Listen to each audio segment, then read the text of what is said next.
Negosiasi. Emangnya kalian tahu guys, apa itu negosiasi? Jika kalian tahu, jangan tonton video ini. Dan jika kalian yang belum mengetahui itu apa arti negosiasi, silahkan tonton dan simak video ini. Oke guys, perkenalkan, nama saya Muhammad Ferdian Syatigalini.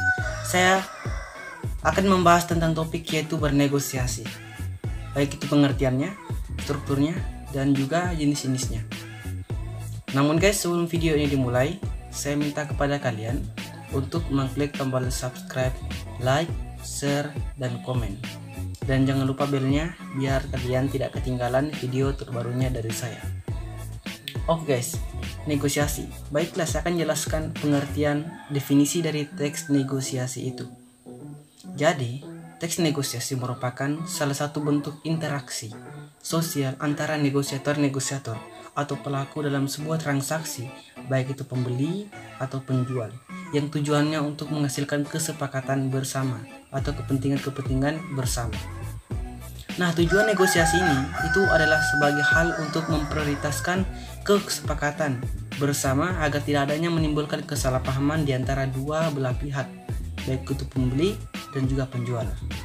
Oke, struktur dari teks negosiasi terbagi menjadi 3, yang dimana masing-masing 3 ini memiliki lagi struktur yang lain.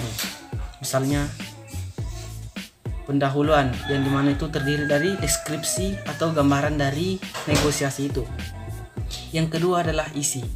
Nah, dalam teks negosiasi itu banyak sekali jenisnya di dalam isinya, yaitu adalah orientasi, permintaan, pemenuhan, penawaran, dan persetujuan. Yang terakhir adalah penutup, artinya salah satu penutup dari sebuah negosiasi itu. Jadi guys, pendahuluan atau deskripsi. Jadi dalam sebuah negosiasi pastikan kita dulu akan menentukan deskripsinya. Nah, deskripsi terhadap topik, terhadap hal yang ingin kita sepakati, baik itu jual beli dan lain sebagainya.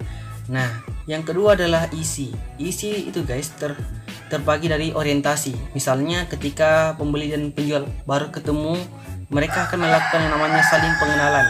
Siapa namanya si penjual ini dan juga siapa namanya si pembeli ini, agar tidak adanya kesalahpahaman, agar tidak adanya yang namanya kecurigaan terhadap orang lain. Makanya kita harus melakukan orientasi pengenalan dulu guys. Sekarang yang kedua adalah permintaan. Nah, setelah mereka saling mengenal, maka pembeli atau negosiator yang satu ini akan menawarkan harga dari barang yang ingin dibelinya kepada si penjual. Nah, setelah si penjual mendengar apa yang diminta oleh si pembeli, maka beralihlah ke tahap yang ketiga, yaitu pemenuhan. Maka si penjual ini akan memenuhi perintah dari si pembeli ini dan akan mengambilkan barang yang diinginkan oleh si pembeli. Dan setelah itu maka adanya yang namanya proses tawar menawar. Nah, setelah si pembeli menawarkan harga dari ini, maka akan dikatakan oleh si penjual yang bisa kurang, bisa naik. Begitulah orang saling menawar, asalkan tidak menimbulkan yang namanya kerugian dan keuntungan pribadi. Oke, tahap yang kelima, tahap yang berikutnya adalah persetujuan. Persetujuan ini artinya ketika mereka telah saling menawarkan, berarti mereka telah menyetujui bersama terhadap hal yang ingin disepakati bersama guys. Tidak hanya menguntungkan secara pribadi saja, tetapi menguntungkan dirinya sendiri. Tetapi tidak menguntungkan dirinya sendiri, melainkan menguntungkan bagi orang lain, termasuk antara pembeli dan juga penjual. Nah, persetujuan ini biasanya diawali dengan jabat tangan dan juga sampai jumpa. Nah, sekarang tahap yang terakhir adalah penutup. Jadi guys, penutup ini itu adalah kebalikan dari permintaan, pemenuhan, dan penawaran serta persetujuan, yaitu berupa sapaan dan terima kasih telah berkunjung dan lain sebagainya guys. Sekarang guys, jenis-jenis dari teks negosiasi ini. Jenis teks negosiasi yang memiliki perbedaan dengan kalimat-kalimat dan teks yang lain dan kalimat dan teks yang lain guys. Yang pertama adalah menghasilkan kesepakatan bersama. Yang kedua adalah menghasilkan keputusan yang saling menguntungkan. Yang kedua itu guys. Yang ketiga adalah negosiasi menghasilkan sarana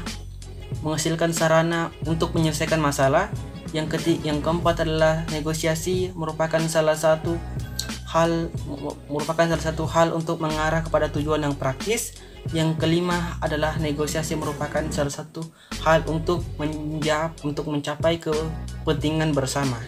Oke guys, terima kasih telah menonton video singkat saya kali ini tentang membahas topik negosiasi yang terdiri dari pengertian atau definisi hingga jenis-jenisnya. Sebenarnya guys, saya ingin menjelaskan secara mendetailnya, tetapi tidak. Terima kasih. Wassalamualaikum warahmatullahi wabarakatuh.